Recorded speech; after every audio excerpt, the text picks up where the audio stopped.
My wife vanished for 3 days. No call, no text, nothing.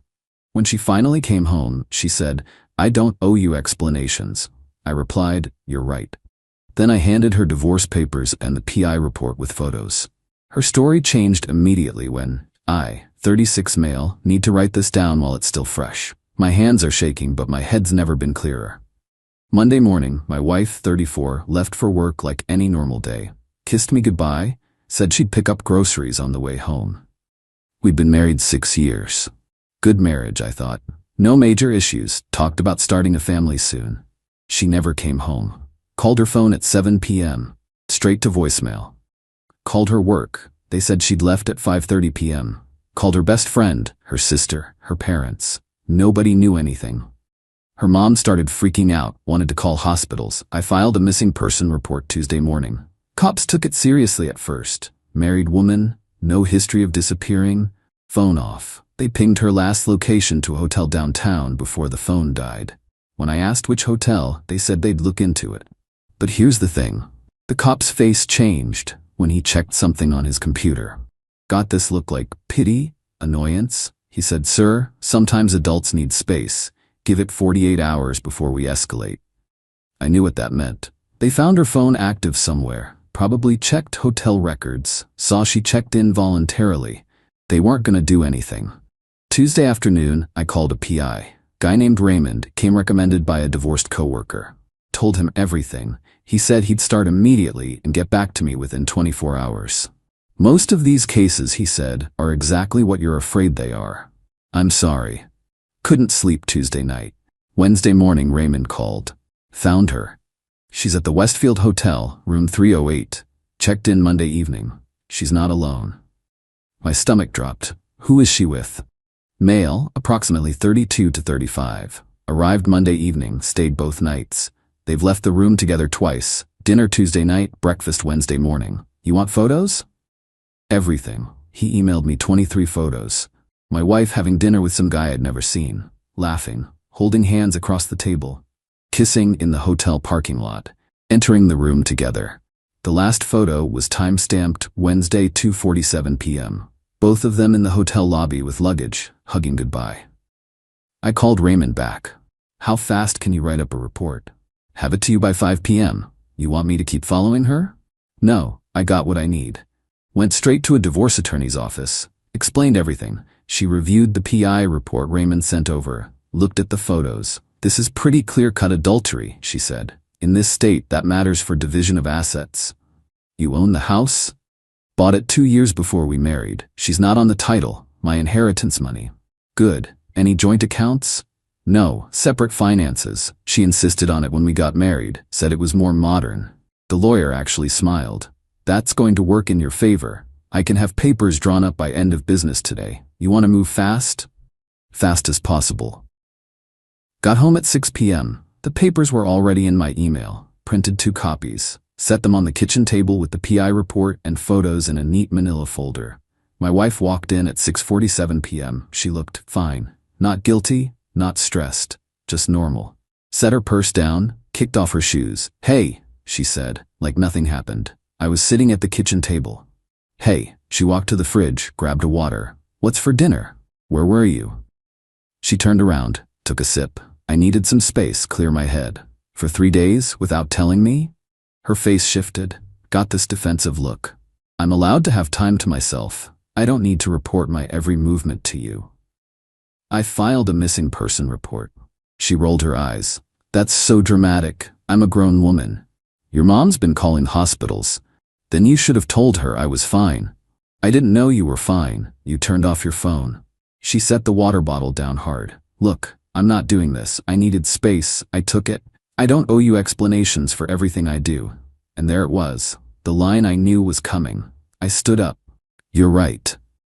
She blinked. What? You're right. You don't owe me explanations. Picked up the manila folder and divorce papers, walked over and handed them to her. But I don't owe you a marriage either. She opened the folder. I watched her face go through every emotion in 10 seconds. Confusion, recognition, shock, panic, terror. The photo on top was her kissing him in the parking lot. This isn't... Wait. She flipped through them. You had someone following me? Answers in the PI report. Page 3 has the hotel details. Page 5 has the timeline. Pages 6 through 8 have all 23 photos. Her hands were shaking now. Jake, this isn't what it looks like. Sign the papers. I'm filing tomorrow morning. You can't. We need to talk about this. You said you don't owe me explanations. I agreed. Now I'm giving you the same courtesy. Sign the papers. She dropped everything on the counter, came toward me. Baby, please. Let me explain. It was just... Don't. I stepped back. Don't insult me more than you already have. 3 days. 3 days you were screwing some random guy while your mom thought you were dead in a ditch. He's not random. We just reconnected and don't care. Sign the papers or don't. Either way, I'm filing in the morning. You should probably find somewhere else to stay tonight. This is my house too. No, it's my house. Bought and paid for before we married. Check the deed. Your name's not on it. Her face went red. You can't kick me out. I'm not kicking you out. I'm suggesting you'd be more comfortable elsewhere. But if you stay in the guest room. We're done. She started crying. Please, just listen to me. It was a mistake.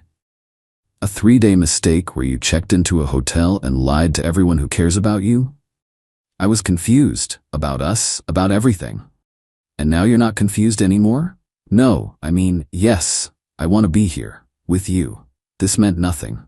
I headed toward the stairs. If it meant nothing, you would have done nothing. You spent 3 days doing very much something. Good night. Locked myself in the bedroom. Heard her crying downstairs for an hour.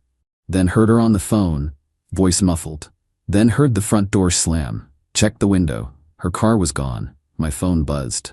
Text from her. Please don't do this. I love you. It was stupid. I'll do anything. Blocked her number. Sent copies of everything to my lawyer. Took a sleeping pill and passed out. Update 1. 5 days later. Holy hell, this week's been insane. Filed the papers Thursday morning. My lawyer said with the evidence, this should be straightforward. Wife will probably get her personal belongings and maybe a small settlement since we were married 6 years. But the house stays mine. Retirement accounts stay separate. Everything stays mostly mine. Except that's not how this played out. Thursday afternoon, I got served with a restraining order. Against me. My wife claimed I was threatening and volatile, and she feared for her safety after I ambushed her with false accusations and illegal surveillance. Had to go to court Friday morning.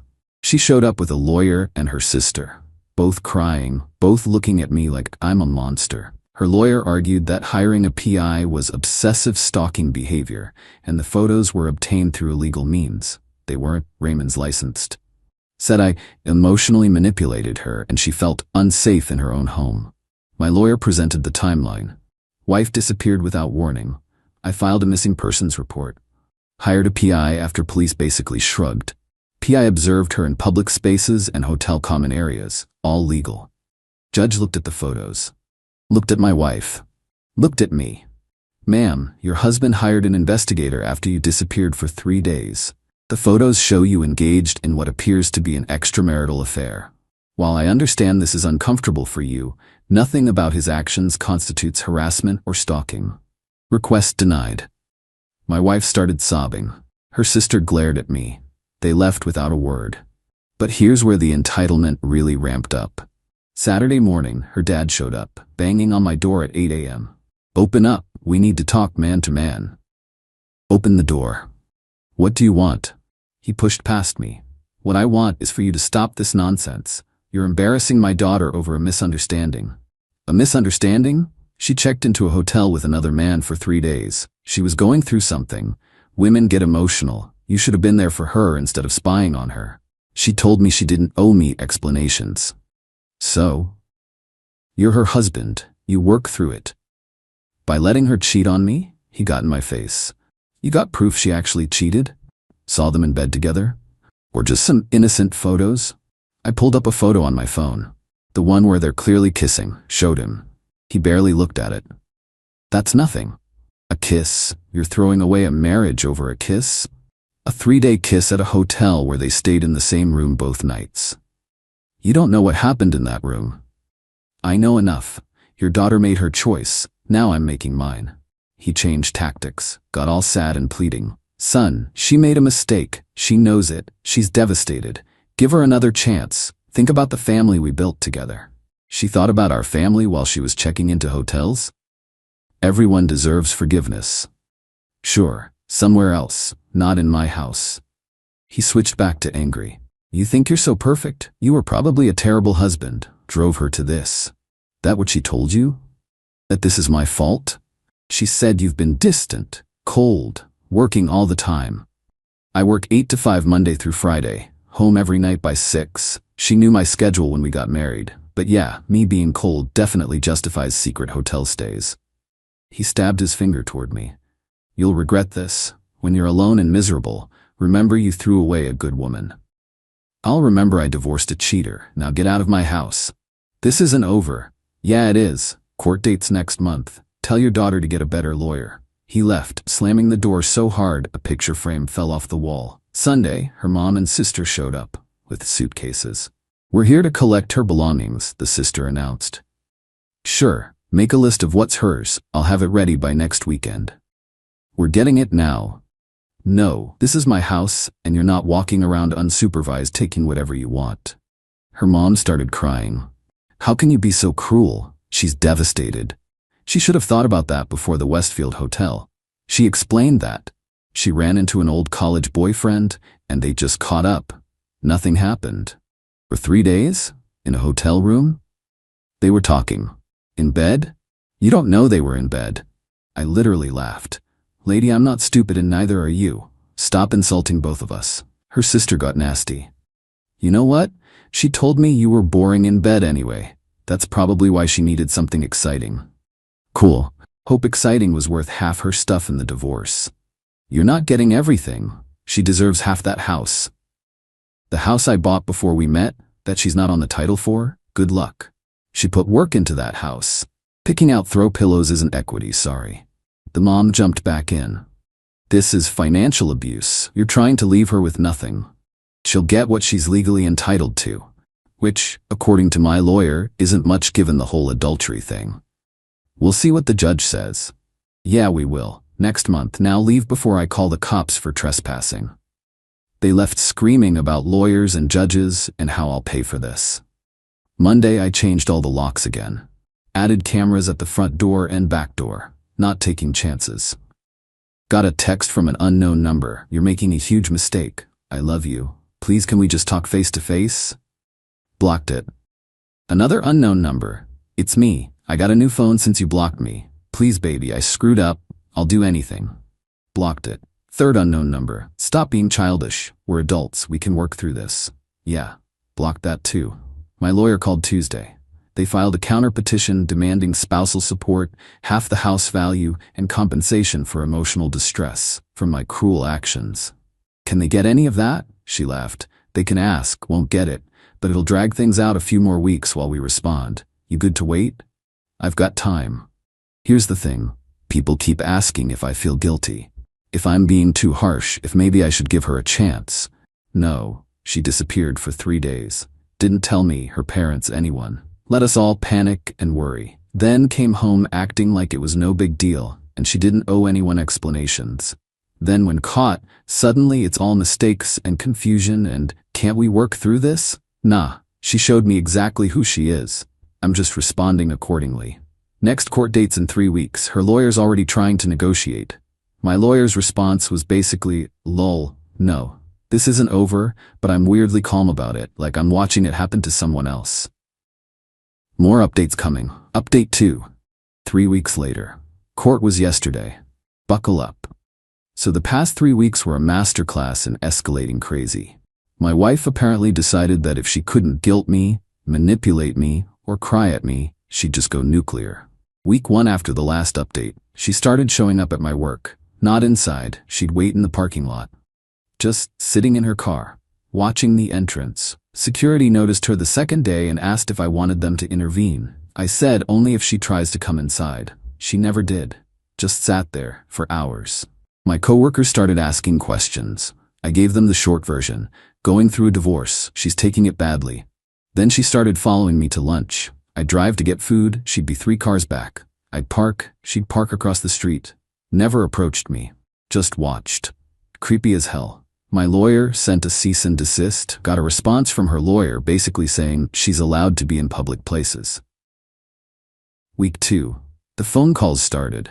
Not to my number. I'd blocked her on everything. No. She started calling my boss, my direct supervisor, HR.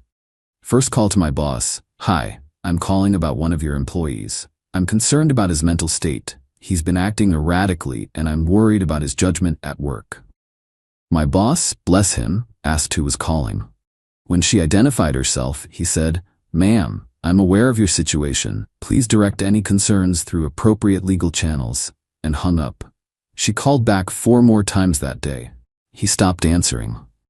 HR got involved after she called them claiming I'd stolen money from her and they should check if I was embezzling from the company too. Had to have a meeting with HR. Brought my lawyer, explained the whole situation, showed them the divorce filing, the PI report, everything. HR lady looked exhausted. "Sir, we're sorry you're dealing with this. We'll note that these claims are part of a contentious divorce and take no action. If she continues calling, we'll pursue harassment charges." That scared her off work calls for about 48 hours. Then she called my mom. "Hi, I need to talk to you about your son. He's not well. He's invented this whole story about me cheating because he's having some kind of breakdown. I'm really worried about him." My mom, who's met my wife maybe 6 times and never really liked her, said, "Honey, if you cheated on my son, that's between you two and your divorce lawyers. Don't call my house again." Wife apparently started crying and begging my mom to talk sense into him. Mom hung up. Then she tried my dad. My dad answered, listened for about 10 seconds, said, "You're the cheater, right? Lose this number," and blocked her. Week 3. This is where things got really stupid. My wife's lawyer filed an emergency motion claiming I'd hidden marital assets and demanding access to all my financial records, including accounts I had before we married. My lawyer's response was basically, "Lol, nice try," but in legal language. We had to go to court for a hearing. Judge was clearly annoyed at the waste of time. Wife's lawyer argued that I must have hidden money because I could afford a private investigator and a good divorce attorney. My lawyer presented, my client used his personal savings from an account established before the marriage to hire both the investigator and myself. Here are the bank statements. No marital funds were used. The account has never been joint or accessible to the respondent. Judge to wife's lawyer. Counselor, do you have any actual evidence of hidden assets or are we fishing? Silence. That's what I thought. Motion denied. Next time bring evidence, not suspicions. But the best part, the absolute chef's... Wait, I can't say that. The best part was when we finally got to the actual divorce hearing yesterday. Wife showed up looking like she was going to a funeral. Black dress, minimal makeup, red eyes, playing the victim hard. Her lawyer opened with, "Your Honor, my client is devastated. She made one mistake during a difficult time in her marriage, and her husband has responded with nuclear retaliation. He hired a stalker to follow her. He's attempting to leave her destitute. He's turned her own family against her." My lawyer stood up. Objection. None of that is accurate, and counsel knows it. Judge sustained. Stick to facts, counselor. Wife's lawyer tried again. My client admits she reconnected with an old friend during a period where she was feeling neglected in her marriage. They met for coffee, talked, and yes, she stayed at a hotel to have space to think. But nothing physical occurred. My lawyer pulled out the photos. Your Honor, these were taken by a licensed investigator in public spaces. Photo 12 clearly shows the respondent and her companion kissing in the hotel parking lot. Photo 15 shows them entering the hotel room together at 9:47 p.m. Monday evening. Photo 18 shows them leaving together at 11:23 a.m. Tuesday, returning at 2:15 p.m. Photo 21 shows them leaving again Wednesday at 7:34 a.m. for breakfast, returning at 8:52 a.m. The judge looked at the photos, looked at my wife, looked at her lawyer. Counsel, your client stayed in a hotel room with a man who is not her husband for 2 consecutive nights, and there's photographic evidence of physical affection. What exactly is your argument here? Wife's lawyer scrambled. The photos don't prove. They could have been in separate beds. It's circumstantial. Judge cut him off. 2 adults checking into one hotel room together for multiple nights is not circumstantial. It's pretty clearly intentional. Move on. Then came the asset division argument. Wife's lawyer wanted 50% home equity, even though I owned it pre-marriage, spousal support of $3,000 a month for 5 years, her car that I helped her buy, title was in both names, my mistake 2 years ago, and half my retirement account. My lawyer's counter, she gets her personal belongings, her car, that she still owes $8,000 on, and $500 per month spousal support for 2 years while she adjusts to single life. Judge reviewed everything. The premarital ownership of the house, the separate finances, the fact that she worked full-time and earned her own income, the adultery evidence. His ruling, house, 100% mine. She has 30 days to remove any belongings.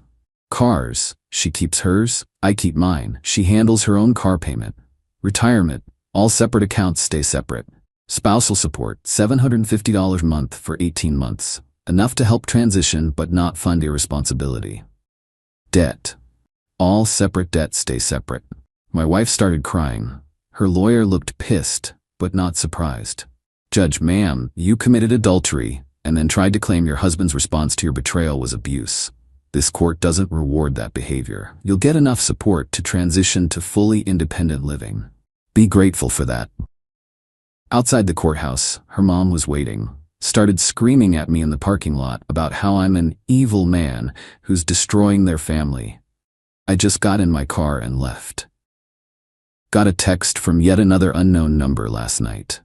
I hope you're happy. You've ruined my life. I have to move back home with my parents because I can't afford an apartment on my own. Everyone thinks I'm a terrible person. You did this to me. I replied to this one, just once. You did this to yourself. 3 days at the Westfield Hotel with someone else. Own it. Blocked the number. Final update, 6 weeks later. It's done. Completely, finally done. The divorce was finalized last week. I got the official paperwork Wednesday. It's been almost 3 months since she walked in that door and told me she didn't owe me explanations. She was right. She didn't, and I didn't owe her a marriage. The last 6 weeks were mostly quiet on her end. The court ruling basically killed any remaining fight she had. She moved out of her parents' place and got a small apartment with a roommate about 30 minutes away. Heard through mutual friends, who I've mostly cut off anyway, that she's working and trying to rebuild her life. Good for her, I guess.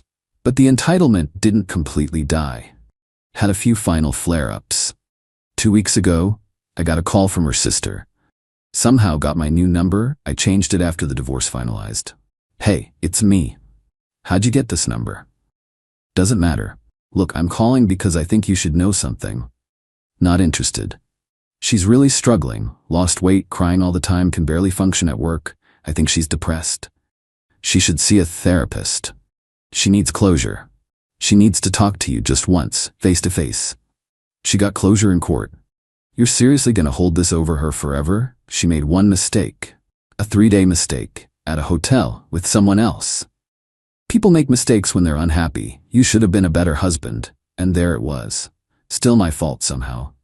I was a fine husband. She was a terrible wife. Tell her to stop sending family members to guilt trip me. You're such an hung up. Blocked. Last week I ran into her at Target, completely random. I was grabbing paper towels, turned the corner, and there she was. We made eye contact, she froze. I nodded and kept walking. Wait, she followed me. Can we talk? Please? Just 5 minutes? No, I just want to apologize. Properly, I never got to. Don't need it. Don't need it. We're done. Please, I need this. For me, to move on. I stopped, turned around. You need to apologize so you can move on, so you can feel better about what you did? I just... Here's the thing. I don't care if you move on. I don't care if you feel guilty forever. You made your choices. You live with them. I've moved on already. Her eyes filled with tears. I still love you. You loved a hotel room with some other guy more. It wasn't like that. It was exactly like that. I got photos. 2 nights, same room, lots of kissing. I'm not stupid and neither are you. Stop lying. She wiped her eyes. Fine, you want me to say it? Yes, I slept with him. Yes, it was wrong. Yes, I regret it every single day. There, happy now? Indifferent, actually. That's worse for you, I know, but it's true. I don't hate you. I don't love you. I don't think about you at all unless forced to. You're so cold. I'm practical. You taught me that. You said you didn't owe me explanations. You were right. I don't owe you forgiveness either. We're even. She just stood there crying while I walked away. Haven't heard from her since. As for me, I'm good. Not great, not terrible, just good. The house feels bigger now, emptier but cleaner somehow. I repainted the bedroom, got new furniture, donated stuff that reminded me of her. Made it mine again. Work's been steady. Boss knows the situation and has been cool about everything. No more parking lot stalking, no more harassment calls. Started seeing someone casually a few weeks ago. Met her at a bookstore. We're taking it slow. She knows about the divorce, knows it's fresh, isn't pushing for anything serious. It's nice. My parents are relieved it's over. Dad took me to a baseball game last weekend. Didn't even bring up the divorce. Just ate hot dogs and complained about the bullpen. Mom keeps asking if I'm really okay or just pretending. I think I'm actually okay. Took a while to get here, but yeah, I'm okay. The trust issues are real though. Not gonna lie about that. Every time the new girl texts late or doesn't respond for a few hours, there's this little voice. But I'm working on it. Can't let one terrible person ruin all future possibilities. What I learned. When someone tells you who they are, believe them immediately. When she said I don't owe you explanations, she was telling me she didn't value our marriage. I just took her at her word. Also learned, separate finances was the smartest decision we ever made. Made the divorce infinitely cleaner. And most importantly, hiring that PI was worth every penny. Without those photos, she'd still be lying, still be gaslighting, still be making me think I was crazy for having suspicions. Raymond gave me proof. Proof gave me leverage. Leverage gave me a clean divorce. To everyone who messaged with support, thanks. To the few who said I should have tried counseling or given her another chance, respectfully disagree. She didn't trip and fall into that hotel bed. She planned it, executed it, lied about it, and only showed remorse when caught. That's not someone you build a future with. Time to actually move forward now. Close this chapter for real. The divorce is final. The house is mine. The life is mine. She wanted space and no explanations. She got permanent space and all the explanations she didn't want. Good enough for me.